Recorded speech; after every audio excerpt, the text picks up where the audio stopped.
ने नहीं मारा अपनी बीवी को। मेरी सच्चाई भी अब जोर की तरह सुनाई देती है। यही तो ऐसे लोगों की अदाकारियां होती है रानियों। इल्हाम की मौत भी अलफ की मौत की तरह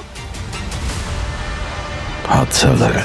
इसकी आंखों में इतनी उदासी हो, इतना सन्नाटा हो, वो कातिल कैसे हो सकता है? मैं वो इंसान हूँ जिसके पास छुपाने के लिए शायद कुछ भी नहीं है। एक बात का ख्याल रखना, मैंने इस लड़की को बहुत अंडर एस्टिमेट किया। मुझे इसका कुछ करना पड़ेगा।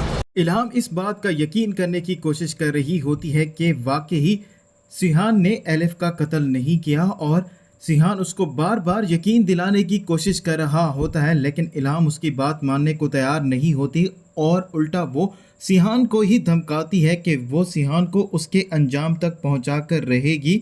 और सिहान के लिए तो बहुत ही ज़्यादा मुश्किल हो चुका होता है, क्योंकि सिहान जैसे ही इल्हाम को देखता है तो उसे एलिफ याद आ जाती है, क्योंकि इल्हाम और एलिफ जुड़वा बहनें हैं और इल्हाम बिल्कुल एलिफ की तरह ही लगती है। और सिहान उसे देखकर बहुत ही ज़्यादा परेशान हो रहा होता है और वो बार बार इल्हाम की बजाय एलिफ का नाम ही ले रहा होता है। और इल्हाम आकर रानिया को भी सारी हकीकत बताती है कि जिसे तुमने अपने गेस्ट हाउस में रखा हुआ है वो बहुत ही ज़्यादा ख़तरनाक इंसान है और वो अपनी बीवी की जान भी ले चुका है। लेकिन रानिया को इस बात का यकीन नहीं आ रहा होता, तो वो इल्हाम से यही बात कहती है जिसके चेहरे पर इतनी मासूमियत हो और आंखों में इतनी उदासी हो। मुझे नहीं लगता कि ऐसा शख्स किसी की जान ले सकता है, वो तो जान देने वालों में से लगता है। तो इल्हाम यही बात कहती है, यही तो इस शख्स की अदाकारी है, बस मुझे इससे सच उगलवाना है और इसको इसके अंजाम तक पहुंचाना है। और सिहान बार बार उसे यकीन दिलाने की कोशिश भी कर रहा होता है। और वहीं दूसरी तरफ